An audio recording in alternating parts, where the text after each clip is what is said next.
बिस्मिल्लाहिर्रहमानिर्रहीम। अस्सलाम वालेकुम नाज़रीन कराम।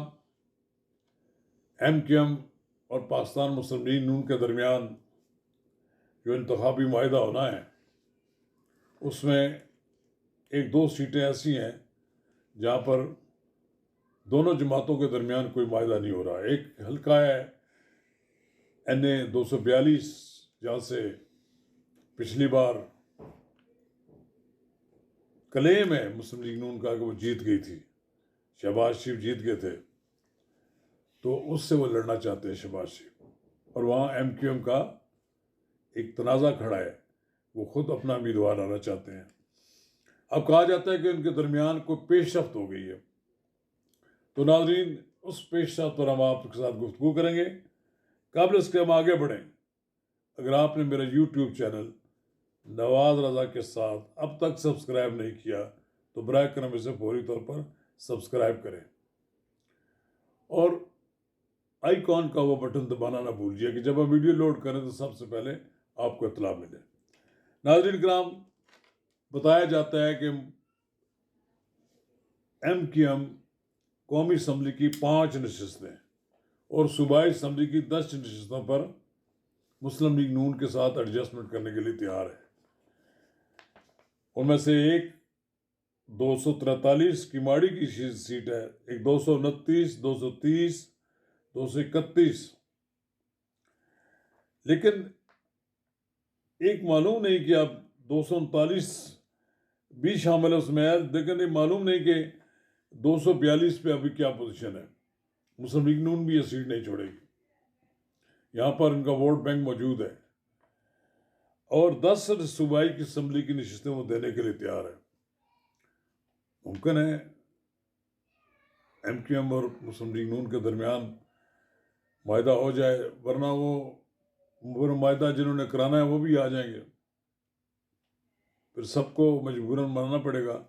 अगर तो इस मुल्क में बरसे इक़्तिदार आना है मुस्लिम लीग नून ने, तो फिर ये जो छोटे ग्रुप्स हैं इनको मुस्लिम लीग नून की माननी पड़ेगी। ये नहीं हो सकता कि मुस्लिम लीग नून 125 130 नशस्तें खुद ना जीत कर आ जाए, और हो सकता है इससे ज़ायद नशस्तें वो जनरल नशस्तें जीते और बाकी फिर उसके पास सारी वो नशस्तें हों जो उसको स्पेशल सीट्स में मिलती हैं। चलिए अब देखते हैं क्या होता है। MQM की क़यादत भी मुस्लिम लीग नून के साथ किसी तसादुम में नहीं जाना चाहती, लेकिन हो सकता है कि कोई एक आध नशस्त पे वो इसलिए जोर मार रहे हो कि वहाँ MQM के अंदर भी उन पर दबाव हो, और हो सकता है ये भी कि शहबाज शरीफ साहब को कौमी असम्बली के इलेक्शन में वो आमादा हो जाए कि वो इलेक्शन लड़े और जीत जाए तो बाद में खाली करके MQM को दे दें। ये भी हो सकता है। जब दोस्ती ताल्लुक पैदा हो जाएगा तो मुमकिन है कि फिर ये सारी बातें पाया तकमील तक पहुंच सकती हैं। लेकिन बहरहाल एक खुशआइंद बात है कि मुस्लिम लीग नून और MQM के दरमियान माहिदा करीब तर होता जा रहा है। अब देखते हैं आइंदा आने वाले दिनों में सियासत का क्या रुख इख्तियार करता है, सियासत का ऊँट किस करवट बैठता है। बहरहाल MQM और मुस्लिम लीग नून को अलग अलग नहीं होने देंगी वो कुव्वतें जो ये चाहती हैं कि कराची का मैदान PTI ना मारे। लिहाजा कराची से MQM को जीतने का मौका फराहम किया जाएगा और फिर उसके साथ वो अलाइज जमातें JUI भी मांग रही हैं उनसे, JUI भी उनके लिए कुछ उनकी डिमांड्स हैं। इसी तरह GDA है, इसी तरह छोटे मोटे और भी ग्रुप हैं जो चाहते होंगे कि हमें कुछ ना कुछ दाल दलिया हमारा भी हो जाए। लेकिन बहरहाल एक बड़ी अहम बात यह है कि मुस्लिम लीग नून और MQM का जो इत्तेहाद है, ये इसकी जो जितनी भी ज़्यादा नशस्तें जीती जाएंगी बिल आखिर ये मुस्लिम लीग नून के ही काम आएंगी। मुस्लिम लीग नून को वफाक में हुकूमत बनाने के लिए MQM की सपोर्ट की ज़रूरत होगी, लेकिन अगर MQM के पास 20 के लगभग नशस्तें आ जाएं तो उसकी बार्गेनिंग पावर भी बढ़ जाती है।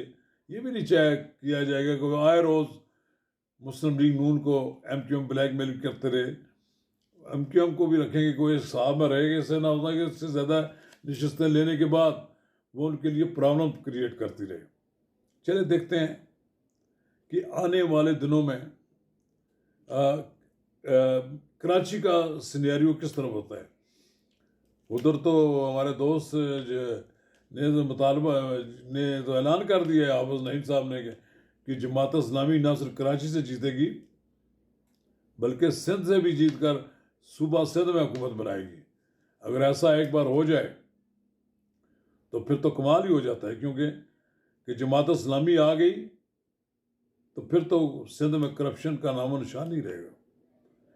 करप्ट लोगों को वो सूबा ही छोड़ना पड़ जाएगा, क्योंकि जमात इस्लामी के बारे में तो ये बात कही जा सकती है कि उसका कोई कारकुन, कोई रुकन करप्शन में मुलव्वस नहीं हो सकता, ना ही मुलव्वस हो सकता है और ना ही वो बर्दाश्त करते हैं।